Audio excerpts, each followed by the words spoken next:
Hello folks, I am the old sergeant. I have been doing a lot of research listening to and reading the experts on the geopolitical conflict between Russia and the Ukraine. I have also read a lot of comments from the military veteran community. Here are my thoughts on the situation. What happened to put the world on such a tense war footing? It was the cowardly, inept, deadly and stupid way the United States left Afghanistan.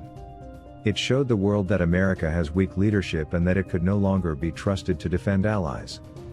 That we would cut and run and leave expensive military equipment, allies and Americans behind. The government of the United States would even fight civilian and veteran organizations trying to rescue the tens of thousands of people abandoned. These terrible actions by the United States have spread horror around the world. Many nations have depended on America to protect them. For example, Japan is greatly alarmed. That is one reason they said they would go to war to defend Taiwan. The Japanese know they are in China's sights. Russia has an economy the size of New York. They fear attack from a long history of being invaded. Putin and the powerful oligarchs want to re-establish border countries as NATO gets closer to their borders. Would we like a hostile, China-controlled Mexico, with modern weapons on our border? Ukraine will become an even stronger military power in the future. Defending the Russian border from what would be a hostile country would be immensely expensive. But if Russia invades Ukraine, already hurt by sanctions, Russia would be cut off from the world.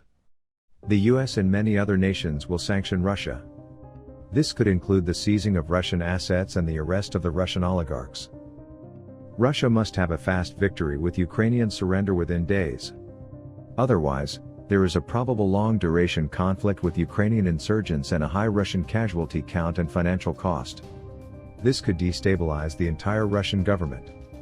Putin may decide the Ukraine is not worth the cost. His military posturing may be to try to be given stuff for free. Putin sought guarantees that Ukraine would never join NATO, and he wanted NATO allies to pull all troops and nuclear weapons from former Soviet republics and nations that once belonged to the Warsaw Pact. The big ask to see if NATO will give him concessions. At the same time, we have an American government with elitists wanting war for power and profit's sake. Countries bordering Russia will want to buy lots of American weapons. Two things I am worried about: a false flag or accidental encounter could set off a war with NATO forces. With the recent pact between Russia and China, they will work together against the West. War hawks in Russia and China want nothing better than a two-front war with America. They see the American government and economy very weak, so this is their time. What I think is going to happen is Russia does nothing. With maybe invading and holding some territory on the eastern side of the country, which currently has a Russia-backed insurgency. What I fear is going to happen is there could be coordinated action with Russia, China, and North Korea. Russia goes fully into Ukraine and China invades Taiwan. North Korea masses its military on the border of South Korea. We may be too weak to do anything about it. The elitists in America would be thrilled if war broke out. But the American people would suffer greatly. The best thing for world peace is if Russia joined NATO against the real threat, the Chinese Communist Party. I am the old sergeant. Stay informed, prepared, prayerful, grateful, and as always, stay vigilant.